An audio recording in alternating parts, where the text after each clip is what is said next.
Esto, cuando yo lo vi, parecía que estaba abriendo mi cuaderno cuando estaba en el colegio y estaba viendo los problemas que hacía ahí en quinto año de secundaria, porque de verdad, este problema es uno de los más fáciles, por no decir el más fácil que yo he visto en un examen de admisión uni, porque aunque no lo crean, los chicos que se están preparando y que le hemos preparado saben que esto es uno de los problemas más sencillos, incluso cualquier alumno del ciclo verano lo puede hacer, ¿ya?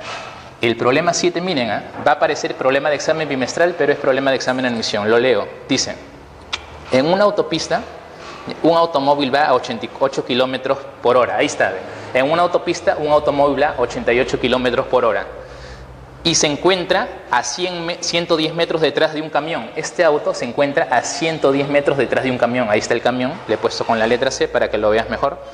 Y este camión dice que va a 75 kilómetros por hora. ¿Ya? Dice, calcule aproximadamente el tiempo en segundos que tomará el automóvil en alcanzar al camión. El tiempo que el automóvil alcanzará al camión, o sea, tiempo de alcance nada más. ¿Ya? Como te digo, este problema es sencillo. Eso nada más era todo lo que te pedían. Entonces, ¿qué nada más? Sí, ¿yo qué culpa tengo? ¿Ya? El tiempo de alcance, tú sabes que es la formulita, ¿no? Hasta en R me enseñan eso. Distancia y separación entre la resta de las rapideces. La rapidez del auto menos la rapidez del camión. Ya, lo único difícil aquí, para que parezca el examen de admisión uni, es que la velocidad te lo han dado en kilómetros por hora. Nada más, eso es todo. Lo único que tienes que hacer es convertirlo a metros por segundo y reemplazar. Ya, pero como me caes bien te voy a ayudar. Vamos a hacerlo acá. Ya, mira, 110 lo voy a poner acá.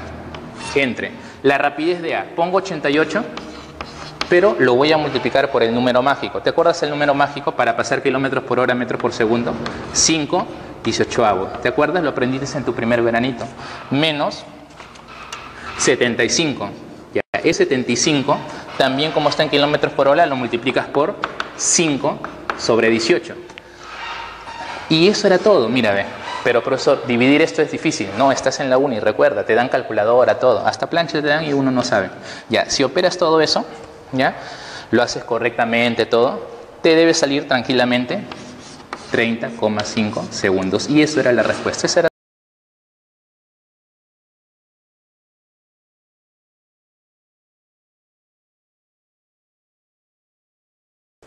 Ya, mira lo que dice el problema 6. Cuando un objeto cae, se produce una fuerza por la fricción del aire, ¿ya? Que depende del producto del área, de la superficie transversal y del cuadrado de su rapidez, obedeciendo la ecuación. O sea, te están diciendo que cuando un cuerpo cae, como cae dentro del aire, ¿ya? El aire le ejerce una resistencia. Y experimentalmente se ha comprobado que esa fuerza del aire dice que depende de una constante, del área del cuerpo y de la velocidad que tiene en ese momento al cuadrado. Te dan esta fórmula física, ¿ya? Y te dicen calcule la dimensión de C, o sea, la fórmula dimensional de C. ¿Qué se hace? Tómale fórmula dimensional a todo, nada más, mira. Aquí tenemos fórmula dimensional del aire, igual a fórmula dimensional de C, fórmula dimensional de A y fórmula dimensional de V al cuadrado. Y el resto es reemplazar nada más, ¿ya? Mira, ve. La fórmula dimensional de la fuerza. Tú dices, profesor, de la fuerza sí sé, pero de la fuerza del aire no sabría decirle. Es lo mismo. ¿Ya? Es una fuerza. Puede decirte fuerza del aire, fuerza de resistencia de un líquido, fuerza de fricción. La fórmula dimensional de cualquier fuerza siempre es, ¿te acuerdas? mLt a la menos 2, porque es el producto de la masa por la aceleración. ¿Ya? Esto es igual a la fórmula dimensional de C. C déjalo igualito porque es lo que te piden. Ya. A es el área. Tú sabes que el área, su fórmula dimensional es L cuadrado. Y V te dicen que es la velocidad. La velocidad es LT a la menos 1 y eso está elevado al cuadrado. Ya, a ver. Operamos rápidamente a mí. Ya mLt a la menos 2 es igual a C. Ya aquí de frente, mira, te va a quedar un L cuadrado. Con este L te quedaría L a la cuarta. Y aquí te queda por t a la menos 2. T a la menos 2. Ya está. Y de ahí, como ves claramente, se va el t a la menos 2 por las... Y pasas a dividir y se acabó, mira. Ya tienes otro problema más resuelto de tu examen de admisión uni. Es más, me estoy animando a postular otra vez porque está sencillo. Ya, mira. Aquí te queda m por l a la menos 3. Eso era todo lo que tenías que hacer.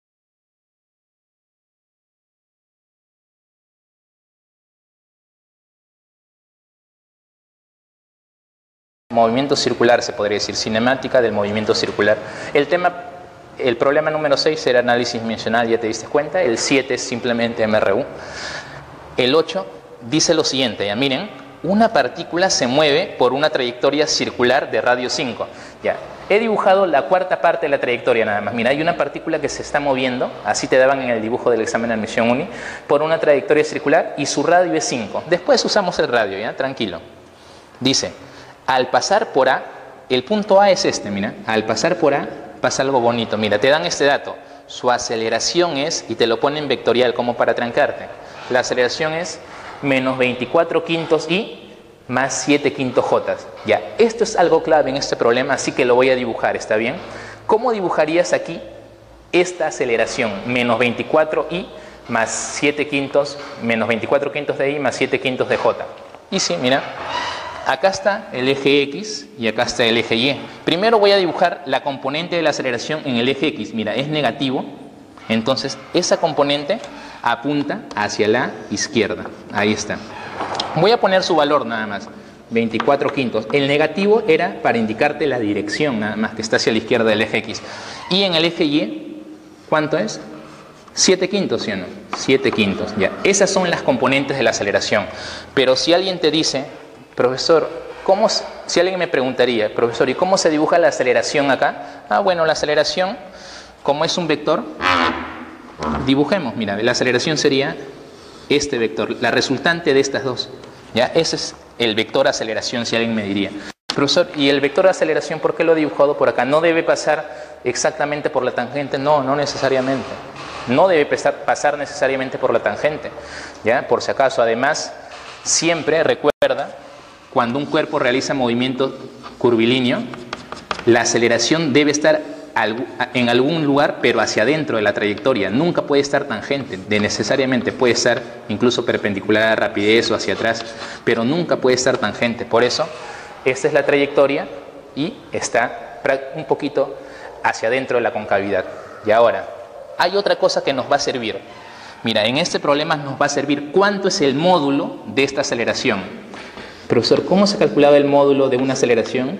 De cualquier vector, el módulo, cuando lo tienes por componentes, es simplemente aplicar Pitágoras de sus componentes. Pero no voy a estar aplicando Pitágoras, ¿eh? Esto es fácil. Todos hemos visto en clase los triángulos pitagóricos, incluso en trigo lo han hecho. Miren, chicos, de 24 y 7, ¿ya? Pitágoras sale 25. Pero eso está dividido entre 5, entonces 25 entre 5 saldría 5. O sea, aplicas Pitágoras a esto y te sale el módulo de la aceleración. Y si lo haces correctamente, porque es sencillo, debe salir 5 metros por segundo. Ya, profesor, ¿y qué es eso? Ah, ese es el valor de esta aceleración, el valor de la aceleración total. Pero hay algo más que te va a servir. Mira, ayúdame. ¿Me puedes decir cuánto vale este angulito que forma la aceleración con la horizontal? Es fácil, nada más, trigonometría elemental. En el triángulo de 7, 24 y 25, a 7, ¿cuánto se lo pone? ¿Te acuerdas? 16. Mira, qué coincidencia la tenías cuando comenzaste a prepararte. 16. ¿Ya? Ese 16 te va a servir bastante. ¿Ya? Ahora, ¿y por qué? Por lo siguiente. Vamos a dibujar todo lo que hemos obtenido ahí en otro dibujo. O vamos a poner todo esto que hemos obtenido en otro dibujo para hacerlo más rápido. Lo que pasa es que la pregunta de este examen de admisión es calcular aproximadamente la rapidez que tiene la partícula en ese instante, pero para calcular la rapidez hemos tenido que hacer todo eso. Este problema sería interesante por eso. Y ahora, nos piden la rapidez. Voy a dibujar la rapidez. Todos saben que la rapidez de un móvil siempre es tangente a la trayectoria. Esa es la rapidez de un móvil. Eso te piden, no sé cuánto vale. Y ahora, chicos, voy a dibujar su aceleración también. Su aceleración salió por acá. Pero ya no voy a dibujar sus componentes, de frente su valor. El valor de la aceleración que nos ha salido es 5 metros por segundo. ¿Correcto? Esa es la aceleración, el de rojito, su valor. Ya. Y también, mira, ve, por dato del problema, este ángulo que formaba esta dirección radial con la horizontal era 37. Eso lo voy a poner 37. Ya. Por paralelas, esto también es 37, ¿sí? ¿No te acuerdas? Geo nada más, 37 ya. Pero este ángulo de 16 grados que nos va a servir para calcular el problema que hace la aceleración con la horizontal también lo voy a poner aquí ese angulito me va a servir. Este angulito vale 16. Y ahora, profesor, ¿y para qué está haciendo todo eso? Ya, es que mira, es importante hallar qué ángulo hace la aceleración con esta dirección radial. Profesor, ¿y por qué? Por lo siguiente, tú sabes que toda aceleración se puede descomponer en dos, ¿ya? Esas dos componentes, ¿ya?, son las siguientes. Toda aceleración se puede descomponer a lo largo de la dirección tangente, y esa componente se llama aceleración tangencial, y también a lo largo de la dirección radial, y esa componente se le llama aceleración centrípeta. En este caso, por eso era importante hallar este ángulo, porque este ángulo te va a permitir hallar estas dos componentes. Pero no quiero las dos, solo quiero la aceleración centrípeta, porque basta con la aceleración centrípeta y se acabó el problema. Miren, chicos, rápidamente nada más, este vector aceleración con la aceleración total con la centrípeta forman 53. Ya, 53. Si a 90 se lo pone 5, esta es la hipotenusa, recuerda. Si a 90 se lo pone 5, a 53, ¿cuánto se lo pone? 4. Todo esto saldría 4, o sea, esta componente en módulo es 4. Entonces, por lógica, la otra componente es 3. Todo lo que he hecho ha servido para hallar esta componente. Esto era importante para resolver el problema. Como te pedían hallar la rapidez, recuerda esto nada más, que la aceleración centrípeta, su módulo es rapidez al cuadrado entre el radio. Ahora sí podemos aplicar esta formulita y sale todo a la velocidad de la luz. Mira, la aceleración centrípeta lo hemos hallado, en eso hemos sufrido, ya, por eso está todo paso a paso para que lo entiendas mejor. Eso le voy a poner 3 y eso es v cuadrado entre el radio. El radio te lo daban, ¿ya? El radio era 5 metros, ¿ya? Y aquí 5. Pasas a multiplicar raíz cuadrada de 15 y esa es la respuestita. Si sacas correctamente la raíz cuadrada de 15, sale aproximadamente 3,87 metros por segundo. ¿Ya? Esa era la respuesta.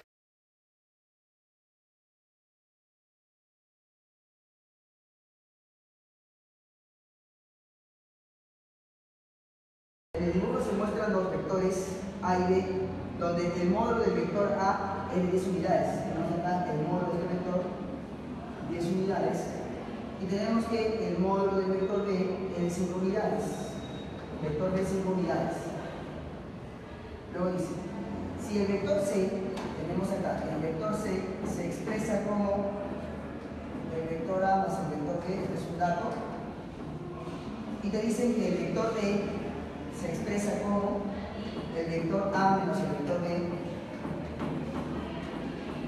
Nos piden, calcule el producto escalar de los vectores C y D. O sea, nosotros nos están pidiendo cuánto sería el producto escalar de los vectores C y D. Entonces, recuerden, muchachitos, de que este producto escalar, al final de cuentas, cumple lo que es la computación. Ahora, acá vendría a ser entonces el producto realmente del vector A más el vector B, escalarmente, por el vector A menos el vector B. Tendríamos que el producto escalar que nos están pidiendo vendría a ser entonces acá, operando, que queda vector A con vector A, producto escalar que queda el módulo de A elevado al cuadrado.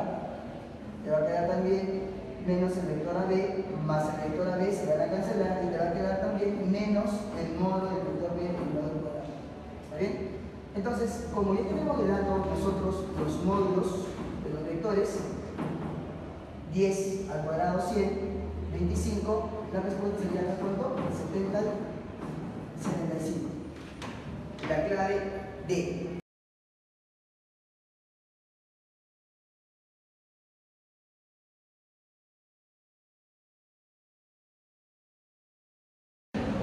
Un proyectil se dispara en el suelo con una rapidez de 80 metros por segundo, formando un ángulo de 60 grados con la horizontal. Bien, vamos por acá.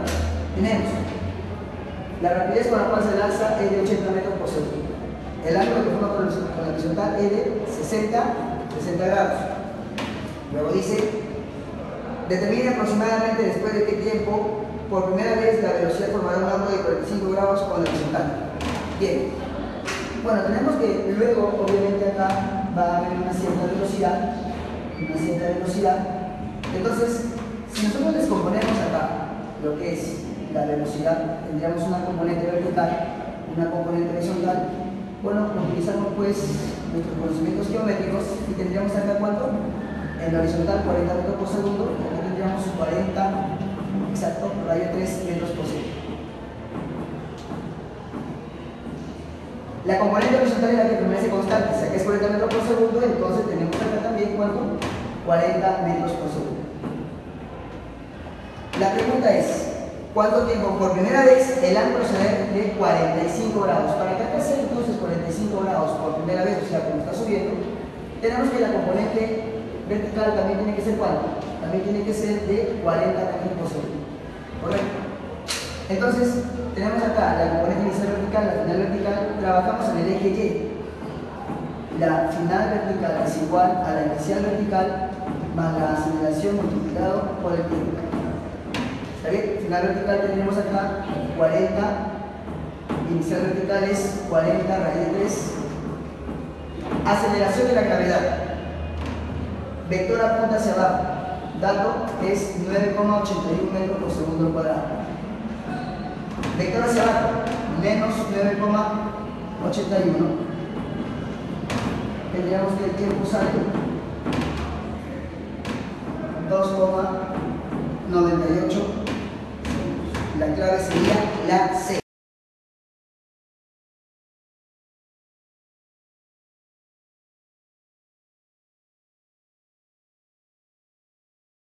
Una piedra se suelta desde lo alto de un edificio. La piedra golpea el suelo después de 3,25 segundos. Calcula aproximadamente la altura del edificio. Bien, nosotros tenemos entonces de que si es soltado, h sería igual a 1 medio de quién? De la aceleración de la gravedad multiplicado por el tiempo al cuadrado. Reemplazando acá, tenemos lo siguiente. La gravedad nos dice que vale 9,81 metros por segundo al cuadrado. El tiempo que está pasando pues es de 3,25 segundos elevado al cuadrado, y esto nos daría lo que es 51,8 metros aproximadamente. ¿Correcto? Una simple aplicación.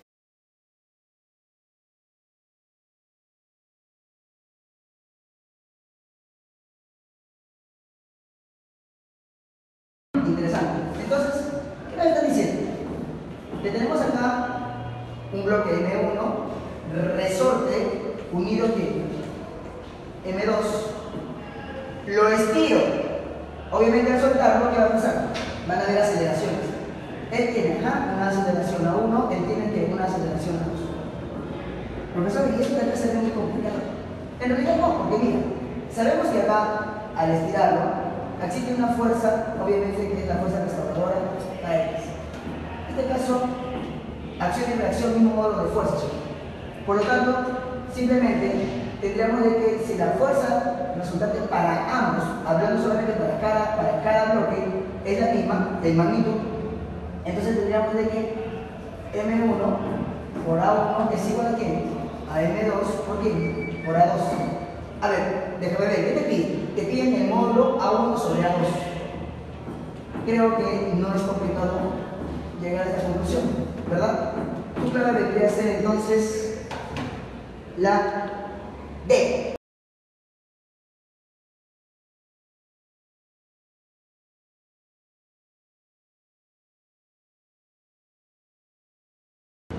En el dibujo del sistema se mueve sin fricción, o sea, sin rozamiento. Luego dice, si el bloque A se jala con una fuerza horizontal de 12 newton, tenemos acá el bloque A, entonces será jalado con una fuerza de 12 newton, correcto. Luego dice lo siguiente, dice, con que las masas de los bloques son de 4 y 2 kilogramos respectivamente. Dice que la masa de A, acá colocamos, la masa de A es de 4 kilogramos y la masa de B es de 2 kilogramos. Luego dice que tenemos que calcular el módulo de la aceleración. Bueno, en este caso, muchachos, como no hay fricción, entonces el problema es sencillo. El bloque A, pues, tendría una aceleración hacia la derecha, el bloque B hacia la izquierda. Simplemente no hay fricción entre ellos. Las normales son perpendiculares a la aceleración, por lo tanto no intervienen en el problema. Como sistema, entonces, la fuerza resultante es igual a la masa total multiplicada por la aceleración. La única fuerza que produce aceleración, 12, masa total sería 2 más 4, y tendríamos que la aceleración nos sale ¿cuánto? 2 metros por segundo al cuadrado. la clave vendría a ser la D.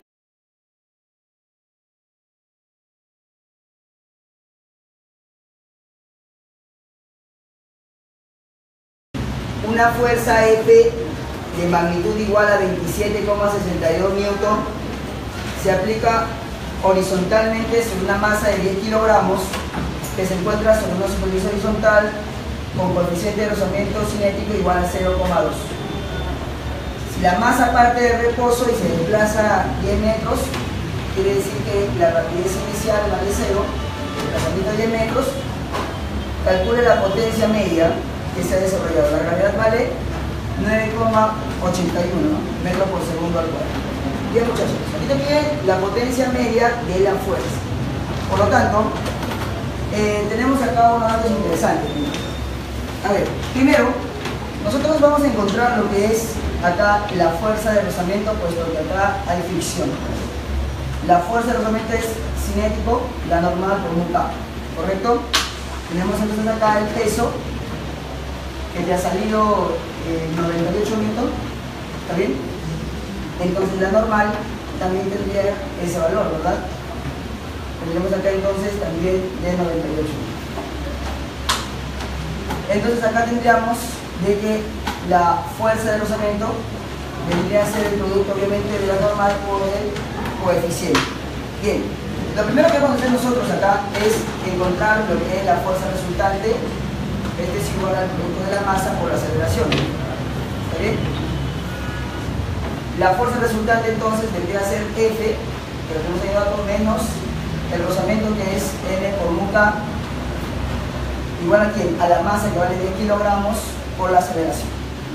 Bien, de acá operando entonces te sale la aceleración, ¿cuánto? Al ojo, 0,8 metros por segundo. ¿Correcto? Bien, ahora lo que hemos hecho es lo siguiente, para poder encontrar lo que es el tiempo. Tenemos, ya que tenemos la aceleración para tener reposo, aprovechamos, decimos de que la distancia es igual a quién, a un medio de quién, de la aceleración por el tiempo al cuadrado, ¿correcto? Como la distancia ya la tenemos, vale 10, tenemos también la aceleración 0,8, entonces de acá dime que sí, que te salió cuánto, el tiempo, 5, ¿no? Salió 5 segundos.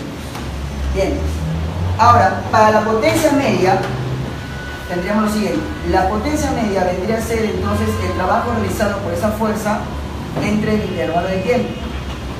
El trabajo vendría a ser la fuerza o la distancia entre el tiempo que salió 5. ¿De acuerdo?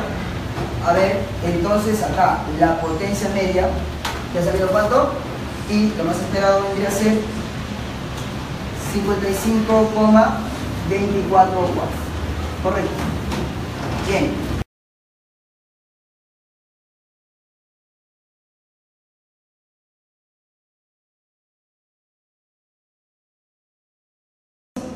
La masa de la estrella es 5 veces la masa del Sol. Todavía no sé cuánto es la masa del Sol. Lo que tenemos es que el radio de la estrella es de 10 kilómetros. ¿Está bien? 10 kilómetros. O sea, esto vendría a ser 10 a la 4 metros. Tenemos. Calcule aproximadamente la gravedad en la superficie de dicha estrella. Tenemos un dato importante. La masa del Sol es 1,99 por 10 a la 30 kilogramos. 1,99 por 10 a la 30 kilogramos. Esa vendría a ser entonces la masa del Sol. La masa del Sol es 5 veces la masa del Sol. ¿De acuerdo? Bien, nosotros tenemos entonces de que conocemos la constante de Cavendish, constante de gravitación universal, es 6,67 por 10 a la menos 11 newton metro cuadrado por kilogramo cuadrado. Para encontrar acá lo que es la gravedad de la superficie de esta estrella, sería la constante de Cavendish multiplicada por la masa de la estrella, que es 5 veces la masa del Sol, dividido entre quién? Entre el radio elevado al cuadrado. Nos damos cuenta entonces de que simplemente era reemplazar. De ahí viene el problema y reemplazar. Tendríamos acá entonces aproximadamente sale 664 por 10 a la 10 metros por segundo al cuadrado. El problema te pide justamente el 10 a la 10 metros por segundo al cuadrado. Por lo tanto, tu clave vendría a ser la B.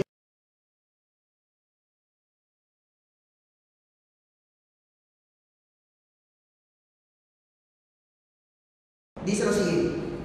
Una roca de masa M tiene una densidad el doble que la del agua y está en el fondo de un tanque de agua.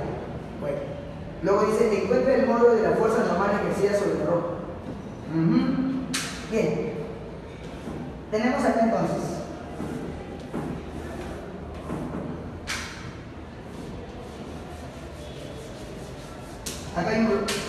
tenemos agua, acá tenemos el bloque de masa M. Lo primero que habría que hacer es hacer el SE, ¿sí o no? Tenemos acá, primero, el peso, mg. Perfecto. La normal es lo que me están pidiendo. Profesor, no existe nada más, porque cuando está en la base ya no hay empuje. No, eso es falso. No te confundas. Acá también hay empuje. ¿De acuerdo? Hay un empuje. Entonces, lo que tengo que hacer es calcular el empuje para que, obviamente, como esté en equilibrio por diferencia, me va a salir quién. Me va a salir el quién. Bien, entonces el empuje, recordemos que el empuje se calcula como la densidad de líquido, que en este caso es agua. ¿Sí o no? Multiplicado por la gravedad, multiplicado por el volumen sumergido, que en este caso es todo el volumen del cuerpo. Tendríamos entonces de que el empuje vendría a ser la densidad del agua, la gravedad y el volumen es la masa sobre quién? La masa sobre la densidad del cuerpo. Vamos a ver en el dato, hay que leerlo bien. Dice que la densidad es el doble que la densidad del agua. O sea, quiere decir que acá al final el empuje resulta que vendría a ser mg sobre 2. Entonces, si el empuje es mg sobre 2, por una simple diferencia, la magnitud de fuerza que va para arriba tiene que ser igual a la magnitud de fuerza que va para abajo, entonces, por diferencia, te quedaría que la normal lo que va a ser en magnitud mg menos. Su clave vendría a ser entonces beso. La B.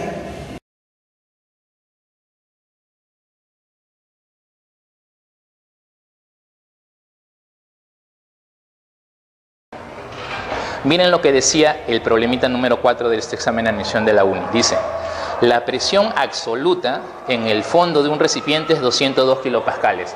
Ya, tengo un recipiente y dicen que la presión absoluta en el fondo, ya, yo supongo que este recipiente está lleno con un cierto líquido y en el fondo le he puesto un punto A.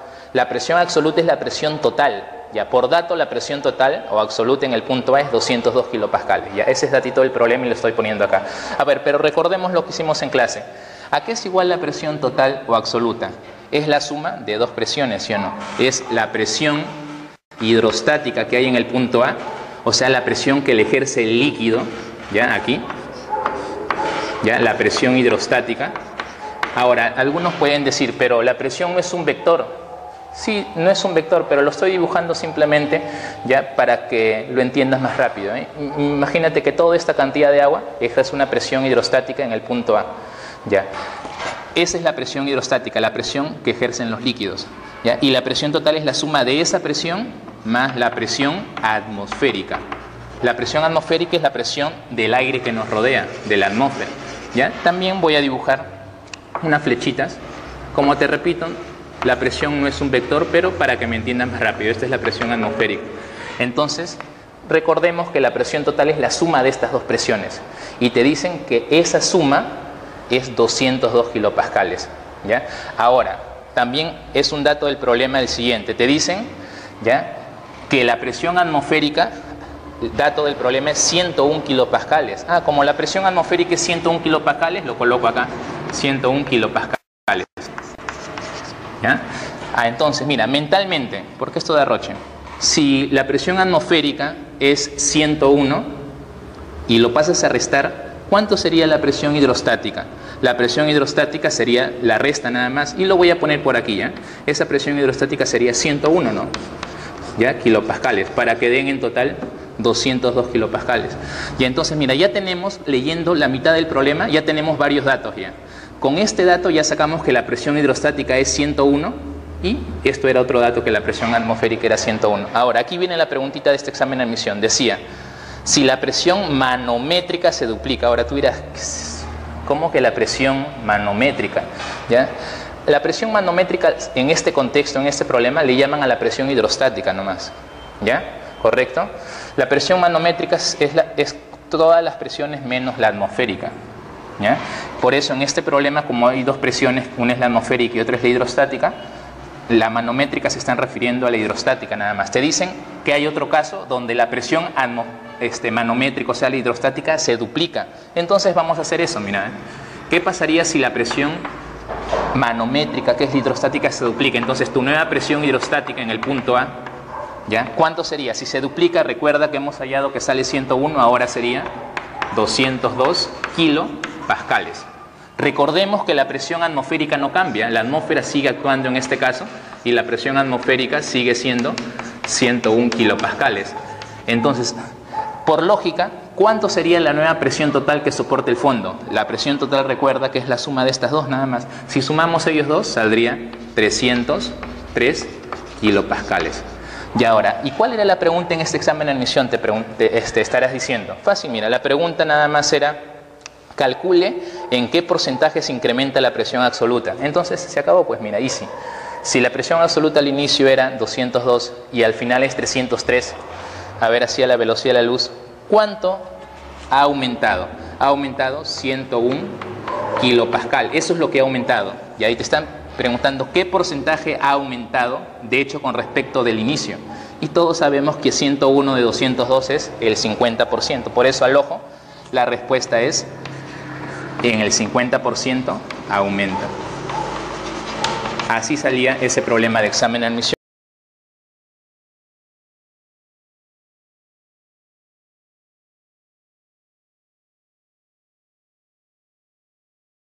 Dice lo siguiente: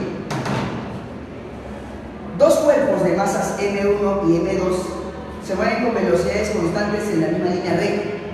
La velocidad del cuerpo de masa M1 es v y se mueve a la izquierda, y del cuerpo M2 y el centro de masa se mueven a la derecha. Si la rapidez del centro de masa es u, determina la rapidez del cuerpo de masa M2. Bien, muchachitos, tenemos acá entonces en una línea recta dos masas. Tenemos M1 que se mueve ¿para dónde? Para la izquierda. ¿Con qué velocidad se mueve? Una velocidad v. Tenemos que es M2 también. M2, ¿hacia dónde se mueve? Nos dice que se mueve hacia la derecha. ¿Cuánto es su velocidad? Eso es lo que me están pidiendo. Pero hay un dato más. Nos dice de que todo el sistema, o sea, obviamente, la velocidad del centro de masa es de U a la derecha.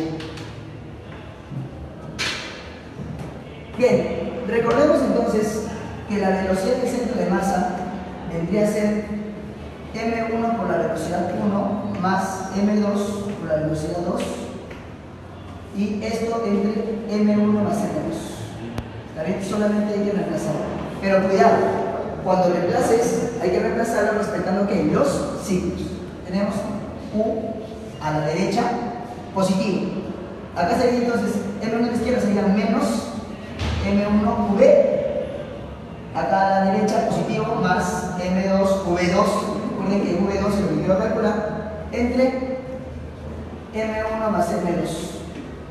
Bueno, simplemente ahí vendría a ser una operación. Tendríamos acá que V2, despejando que queda como la relación M1 entre M2 más 1, esto multiplicado por U más M1 sobre M2 multiplicado por V.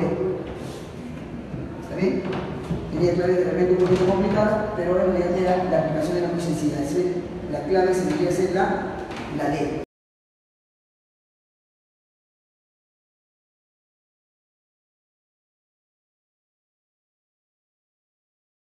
A ver, primero, el volumen que contiene a todos, ¿cuánto es? Es un litro.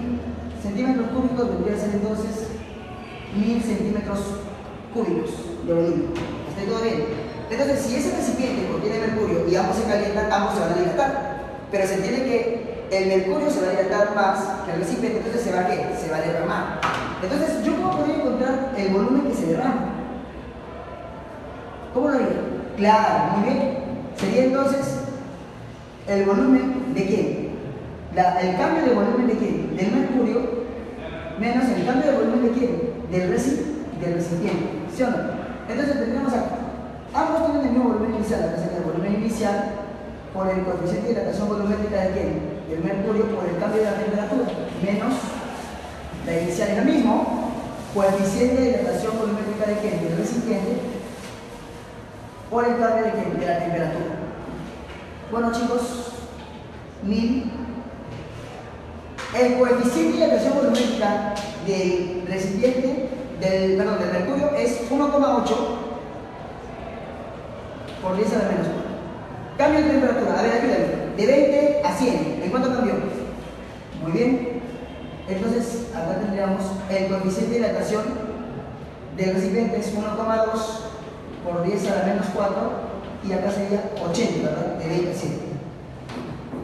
Por lo tanto, tendríamos que el volumen que se derrama saldría, muy bien, 4,8 centímetros cúbicos. Profesor, no me vine a hacerlo, es muy fácil.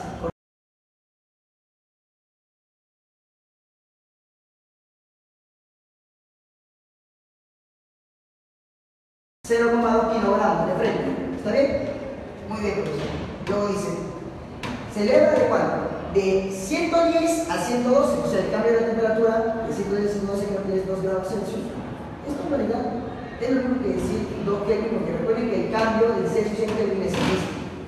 Bueno, luego dice, si el proceso se realiza en un recipiente sellado, se sabe que para el vapor de agua, ¿cuánto será la cantidad de calor? Si el proceso es cerrado, entonces el volumen ¿cómo es? Constante. Entonces el calor específico para volumen constante, que están dando de dato acá, es 1545 joules por kilogramo Kelvin. Profe, ¿yo cómo sé que el volumen es constante? Porque dice que es cerrado. Si es cerrado, obviamente no va a aumentar el volumen. Entonces tendríamos acá de que el calor sería el calor específico. ¿Por qué? Por la masa, por la variación de temperatura. O sea, simplemente vendría a ser reemplazar. Y nos sale 618 joules. En este caso, joules, ¿no? Entonces, ahí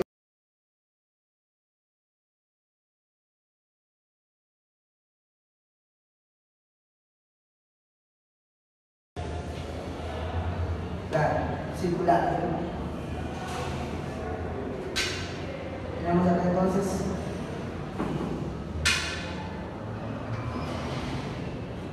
acá tenemos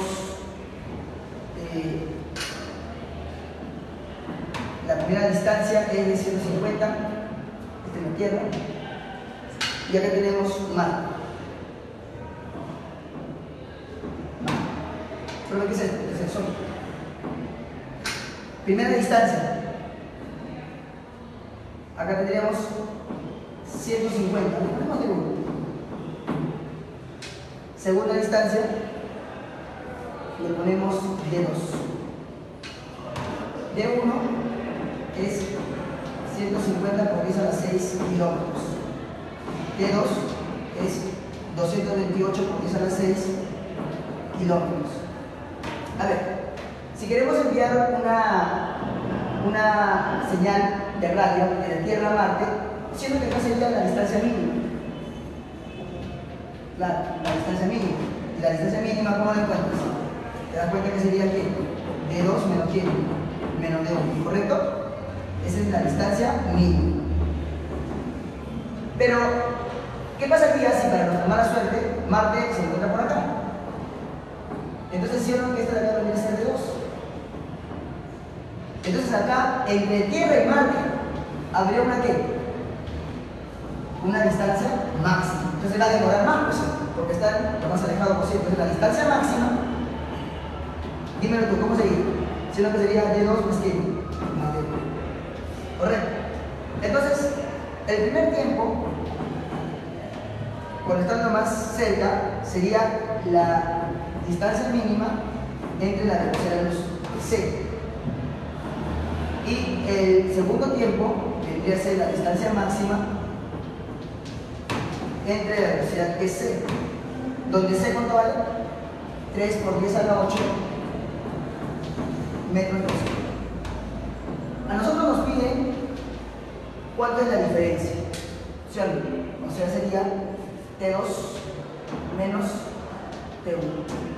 Al momento de restar acá sabemos que se van a simplificar, entonces simplemente nos va a quedar exactamente 1000 segundos. ¿De acuerdo? La clave vendría a ser la B.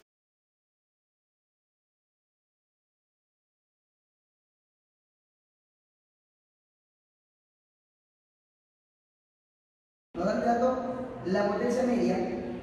Dice que la potencia media vale 3 miliwatts. 3 miliwatts. Que sabemos que es 3 por 10 al menos 3 watts.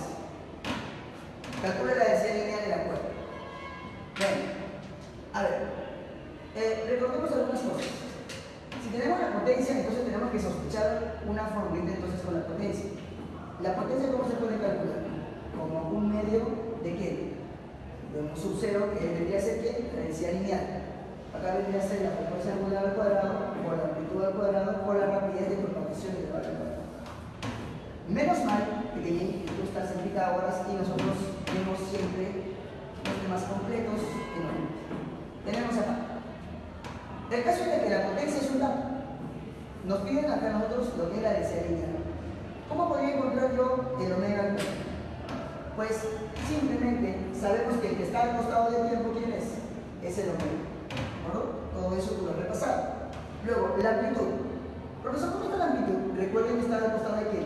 Al costado del cenito. Muy bien. Profe, pero la rapidez de propagación. La rapidez de propagación. Dime tú. Siempre que está acá, ¿quién es? Es el K. Es el número de onda. Entonces, en un costadito tú dices que la rapidez de propagación es Waka. Si lo recuerdo en números, ¿correcto? Entonces tendría que ser acá quién?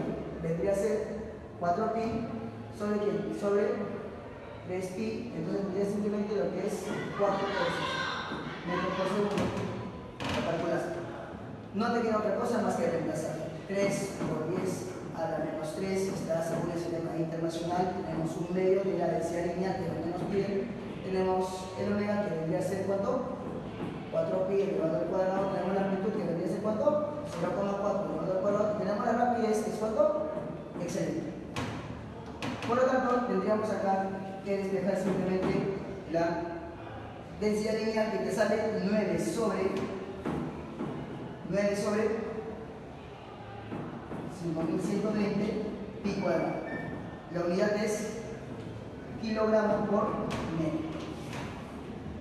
Ahí tenemos lo que es la densidad lineal.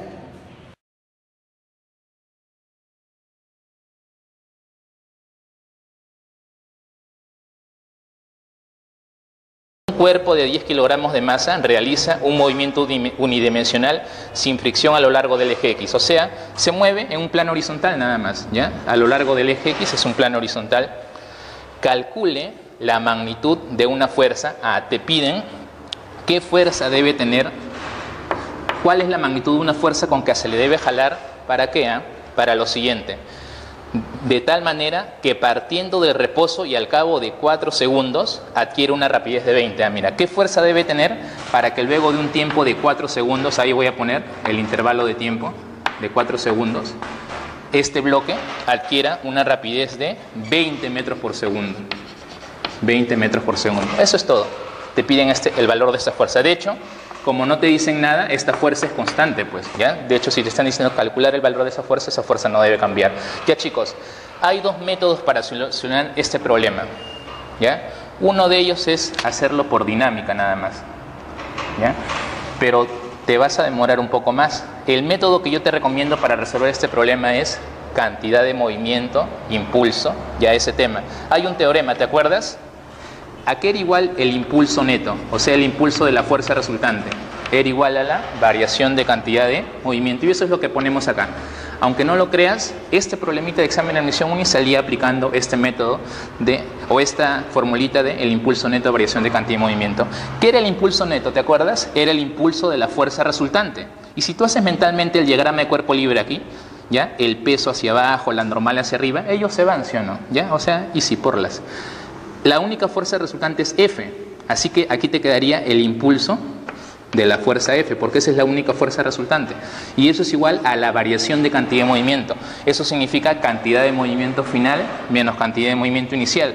Pero la cantidad de movimiento final, todos sabemos que es masa por velocidad final, o rapidez final, como lo quieres llamar. En este caso es unidimensional, eso no interesa mucho. Y la cantidad de movimiento inicial es masa por rapidez inicial. Pero recuerda que dicen que del reposo, ¿sí o no? Entonces, en prima nada más, todo esto se va, o sea, por las. ¿Ya? Ahora sí.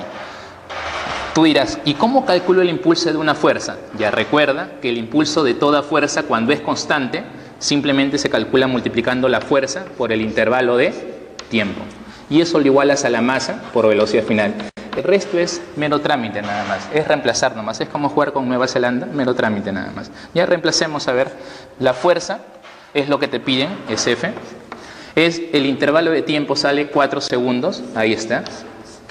La masa, bueno, la masa te lo daban de dato, era 10 kilogramos.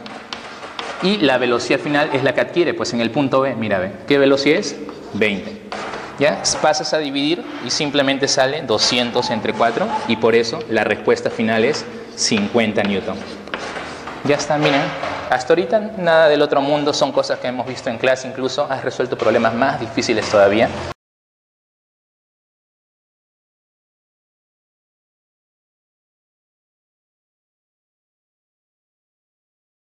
Una onda transversal se propaga a lo largo de una cuerda y es descrito por la ecuación que está aquí. Ya mira, he dibujado una onda, imagínense que hay una onda mecánica que se está propagando en una cuerda. Imagínense que yo tengo una cuerda atada al extremo de allá, lo hago oscilar, ya pues, y esa onda que se comienza a propagar es esta de acá. Ya, esta onda, ustedes saben que toda onda tiene una ecuación. Ya, la ecuación de esta onda nos dan 0,02 seno de 0,5t menos 1,2x menos pi sexto. Esa es la ecuación de la onda. Y te dicen que x e y están en metros, por eso que le he puesto, el y está en metros, el x también. Y la preguntita del examen de admisión era determinar la rapidez máxima que puede tener un punto cualquiera de la cuerda. Ojo, te están pidiendo un punto cualquiera de la cuerda. Escoge un punto cualquiera, ya por ejemplo el de acá. Ya, te piden qué rapidez máxima debe tener ese punto. Pero profesor, ¿cómo que rapidez máxima? Recuerda que te enseñamos que este punto, en una onda transversal, los puntos no avanzan, ¿eh? ¿Correcto? Ya todos los puntos oscilan alrededor de su posición de equilibrio. En otras palabras, este punto sube y baja, sube y baja. ¿Y te acuerdas qué tipo de movimiento realizaba? Un movimiento armónico simple. ¿Ya? Entonces, en otras palabras, te están pidiendo la rapidez máxima del movimiento armónico simple que realiza este punto. Y es parecido al problema anterior. ¿Ya? Es más, en el examen de admisión de la UNI te ayudan. Mira, te ponen un problema donde aplicas la rapidez máxima y el otro problema igualito. ¿Ya? Te están diciendo ingresa y algunos no quieren. Miren, ahora, simplemente aplicamos la misma formulita porque te piden la máxima rapidez de este punto, que es cuando pasa por la posición de equilibrio. Y lo colocamos eso acá. La rapidez máxima, como realiza movimiento armónico simple, como te dije hace un momento, como hacen los piruanos, ¡guau! Eso es todo. Ahora, profesor, pero ¿y el W y el A no me lo dan? No, sí te lo dan. Aunque tú no lo creas, de esta ecuación sale el W y sale el A, porque recordemos lo que hicimos en clase. Ustedes saben que la ecuación de una onda tiene esta forma, ¿no? A seno. Acá también puede ir coseno, así que no te rayes si ves seno o coseno, ¿ya? BWT más menos KX y más un ángulo de fase. Esta es la frecuencia angular, el que está al costado del tiempo siempre. K es el número de onda, el que está al costado del X, y esta es una fase inicial. Simplemente compara con el dato que te da la UNI. Mira, al toque nada más. Comparando, llegas a que el número que está antes del seno, esa es la amplitud. Y mira, justo necesitas la amplitud, ¿ve? Entonces ya tienes la amplitud, regalito de la UNI. Y necesitas el W también, pero mira, ve, el que está al costado del tiempo es el W. O sea, en otras palabras, en la UNI te están diciendo, multiplícame estos dos y sé feliz. Eso es todo. Ya, entonces vamos a multiplicarlo. ¿Ya? Vamos a multiplicarlo. El W lo hemos reconocido al ojo, nada más, ¿eh? Es 0,5. Y la amplitud es 0,02 ya. Pero una cosita, en este examen, en el problema número 2, las claves te lo piden en centímetros por segundo. Ah, ya, ojo, para hacerlo más rápido, esta amplitud es 0,02, pero metros. En centímetros, chicos, al ojo, saldría 2 centímetros nada más, ¿sí o no? Entonces, en vez de poner 0,02, pongo 2 de frente, porque ya está en centímetros, pues. Y al multiplicarlo, de frente me va a dar en centímetros por segundo. Esta multiplicación sale 1 centímetro por segundo. Y eso sería la respuesta del problema.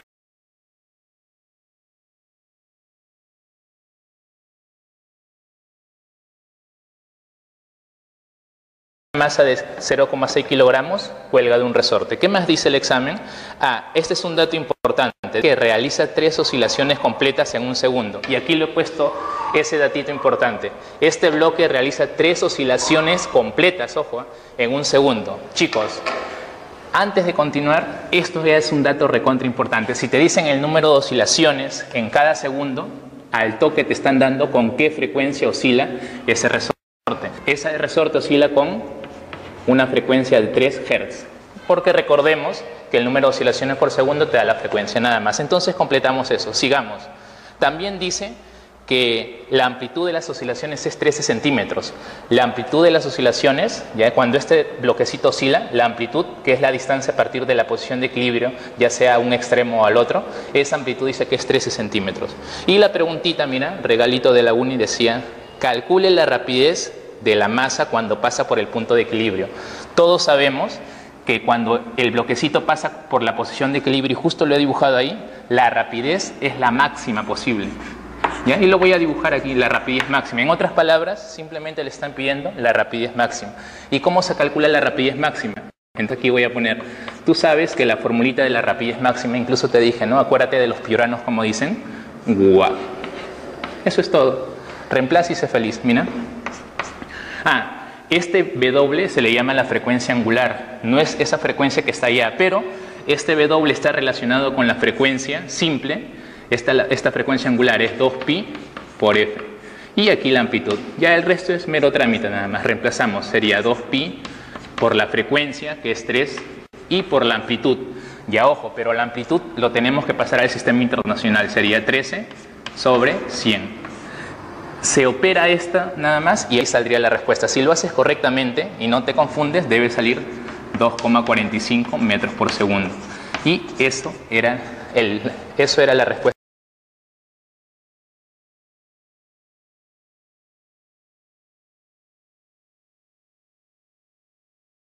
Hay un gas ideal que sigue un proceso termodinámico, ¿ya? El tema entonces es termodinámica, donde la presión y el volumen cumplen la relación, ¿ya?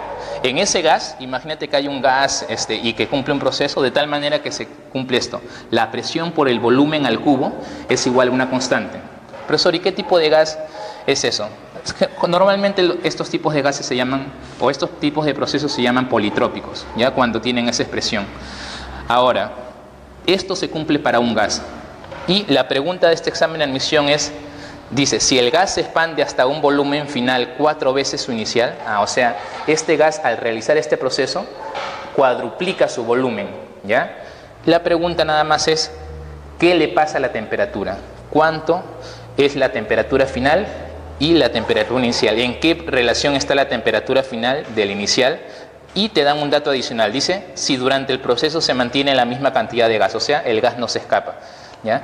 ¿Qué hacemos? Mira, para resolver este problema que sí está bacán, ¿ya? Hacemos lo siguiente, aplicamos una ecuación recontra conocida por ti, el famoso pavo ratón.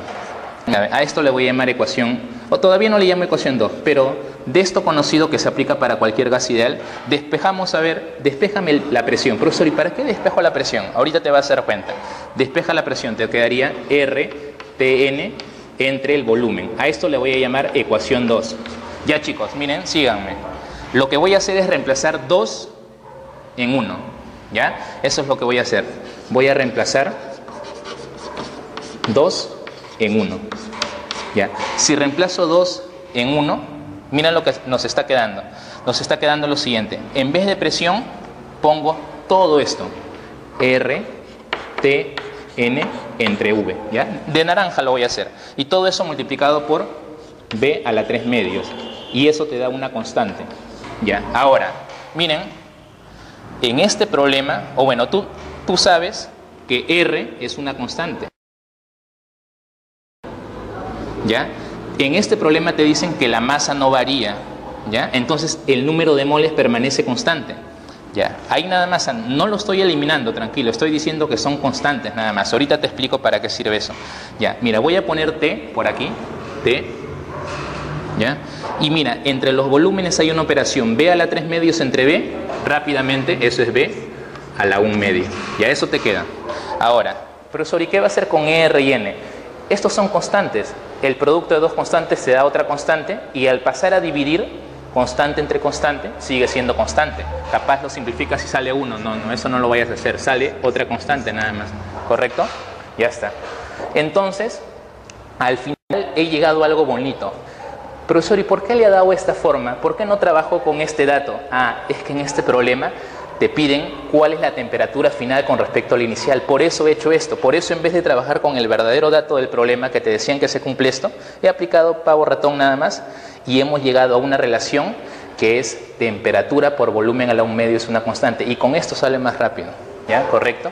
Ahora sí, mira, leamos. Dice que su volumen final se cuadruplica. ¿Qué le pasa a la temperatura? ¿Ya?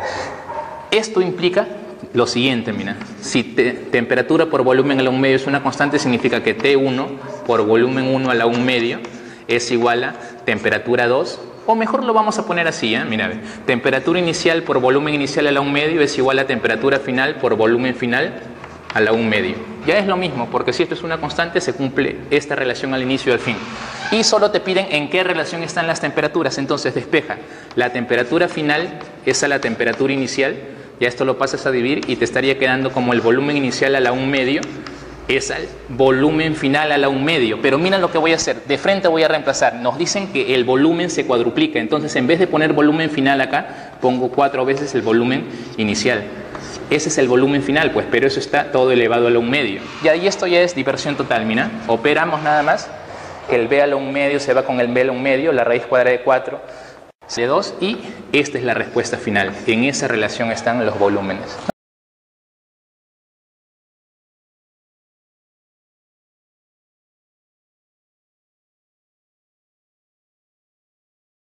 Un cuerpo de 1 kilogramo de masa. Masa del cuerpo 1 kilogramo.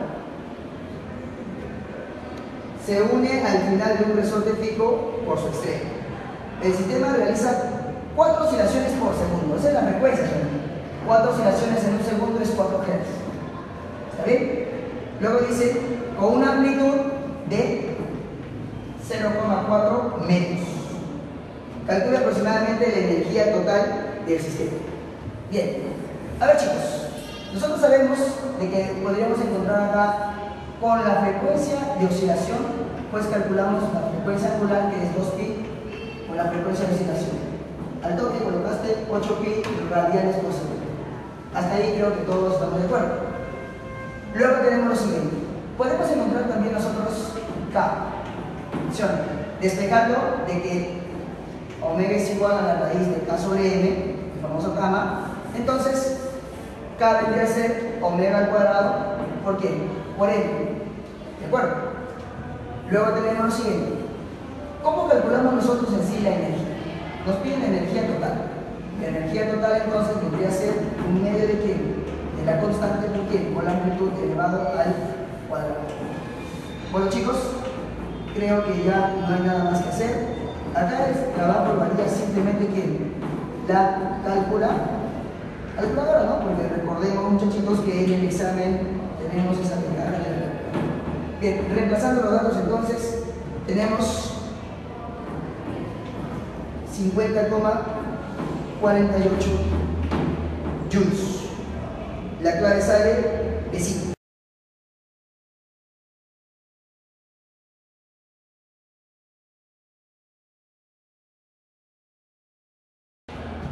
Si el cociente entre el calor específico a volumen constante del vapor de agua y el del helio es de 0,47, tenemos entonces acá volumen constante. Calor específico ¿de qué? Del vapor de agua.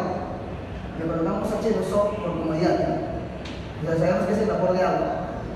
volumen constante, ¿entre quién? Entre el calor específico del helio, volumen constante, esto nos da 0,47.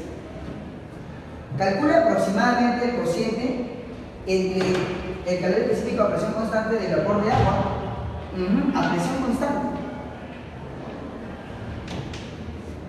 Nos piden cuánto es el calor específico de la presión de agua entre el calor específico de qué? De a presión constante. Eso es lo que nos piden, ¿de acuerdo?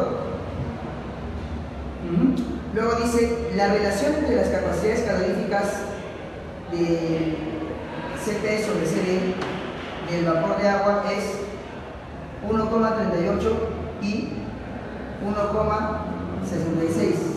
Dice para el agua y para el helio aproximadamente, ¿no? Bien, dice capacidades caloríficas. Bien, tenemos acá entonces datos Cp sobre, estos son datos Cp sobre Cv, ¿de acuerdo? Pero esto para quién es? Primero es para el vapor de agua. ¿Está bien? Dato 1,38. Luego tenemos también el Cp sobre el Cv, pero esto para quién es? Para el helio. ¿Sí o no? Y eso es 1,66. Bueno, tenemos acá entonces simplemente esa relación. Podemos dividir L entre E. Al dividir esa relación nos va a quedar acá despejando Cp sobre presión constante, ¿no? Dividimos, al dividir tenemos también esta relación 30 y 39.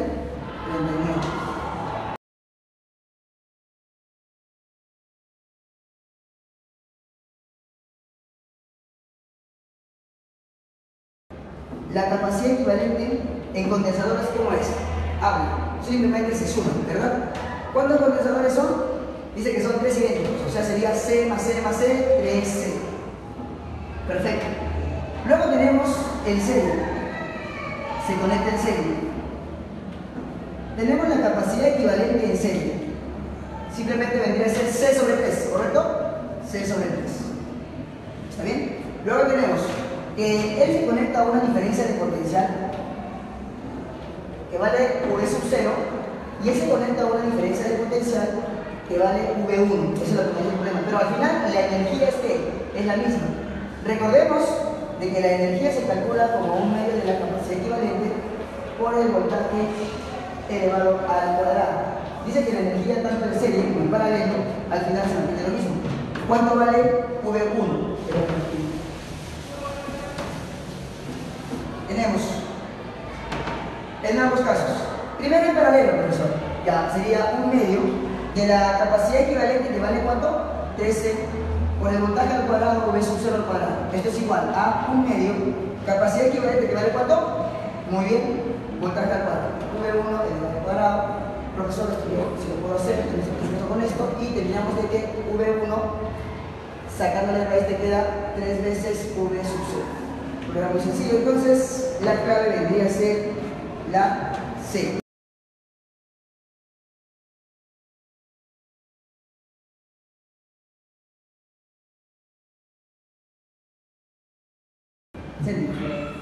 Bien, el dato es 1 kilowatts hora. ¿De acuerdo? Kilowatts hora. ¿Esto cuánto me cuesta? Pues esto me cuesta 40 céntimos, ¿de acuerdo? 40 céntimos. Entonces, si acá la potencia tiene 1,2 kilowatts y funciona durante 40 minutos, vamos a calcular entonces nosotros cuánto sería la energía que está consumiendo. La energía se calcula como la potencia multiplicada por el tiempo. La potencia que el problema me está diciendo es de 1,2 kilowatts. El tiempo es 40 minutos. 40 minutos es 2 tercios de hora. O sea, realmente la energía que consume la potencia vendría a ser 0,8 kilowatts hora. Entonces, ¿eso qué cosa quiere decir? ¿Cuánto me va a costar a mí 0,8 kilowatts hora? ¿De acuerdo? Simplemente una regla de 3. Haciendo la operación sencilla, tendríamos de que me sale 32 céntimos.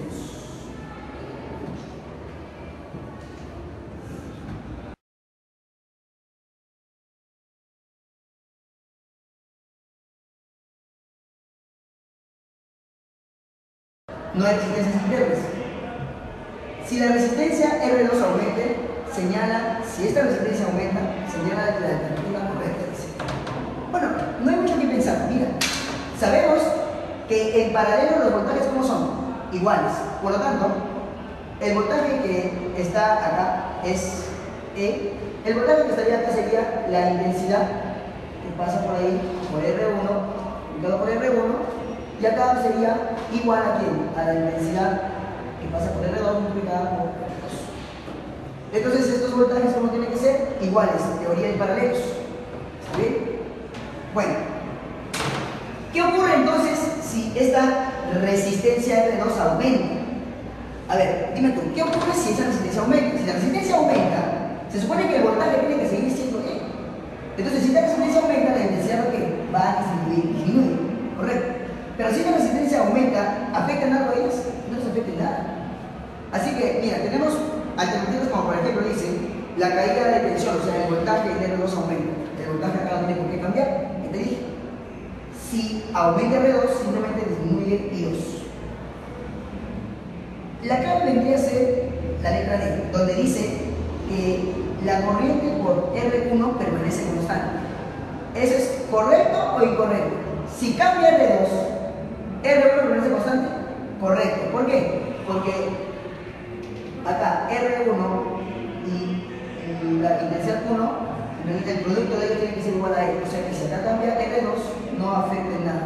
Y tenemos acá entonces de que si E2 aumenta, entonces esta sería la intención es constante. La clave vendría a ser la letra D.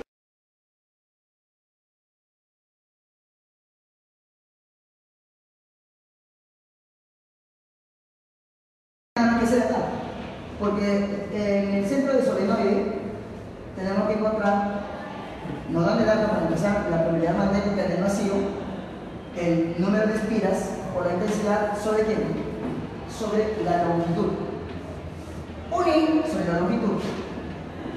Y, bueno chicos, ¿qué les puedo decir? Acá estaba simplemente para reemplazar 4pi por 10 a la menos 7. Número de espiras, dice que da 300 vueltas por cada centímetro, o sea, la longitud de un centímetro. La intensidad es 0,05 amperes entre un centímetro. Ayúdenme, un centímetro es 10 a la menos 2 metros. Tendríamos entonces de que acá saldría 1,88 10 a la menos 3 Tesla. 1,88 entonces militesla, ¿no? Tu clave es la D.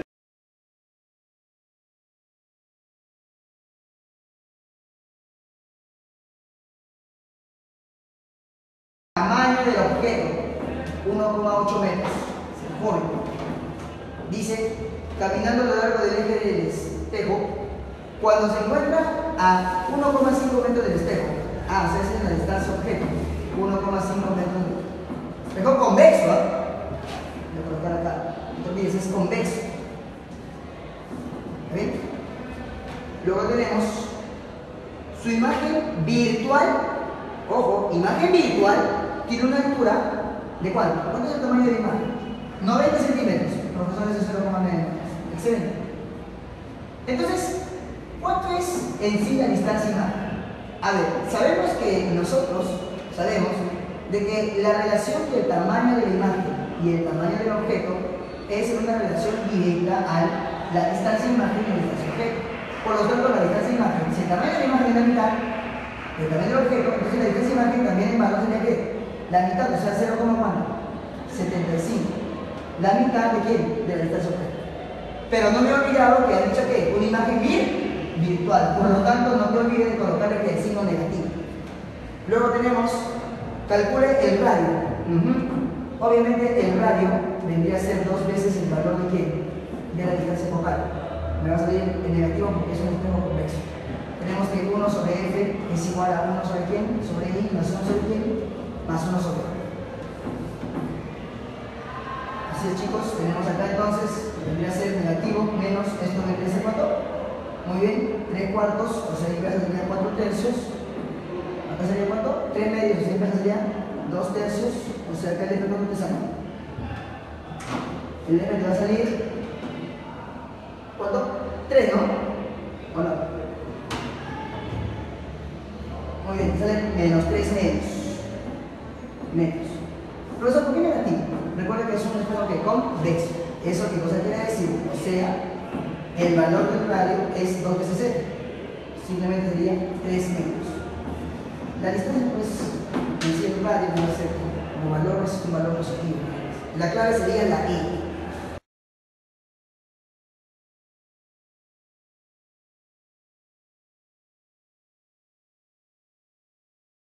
De potencial de 60 kV.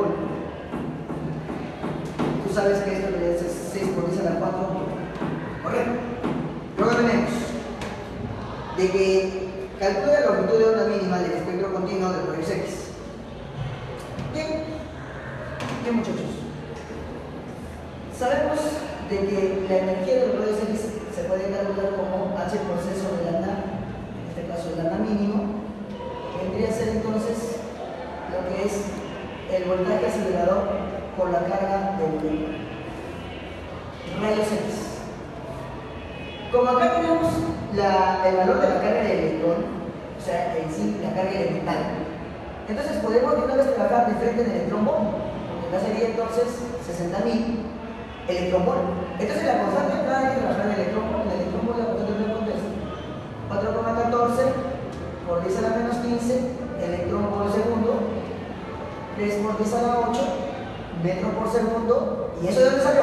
Ah, la velocidad de la luz. Perfecto, muy bien. Si estás acordando, tenemos que la longitud de onda mínima, y acá simplemente sería 6 por 10 a la 4 volt en electrón volt. Correcto. Entonces, acá, chicos, despejamos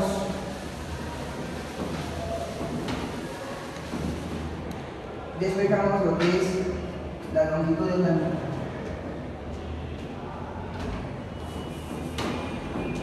Te piden en Armstrong, te sale 0,2 10 a la menos 10 metros, 0,2 Armstrong. Tu clave vendría a ser la B.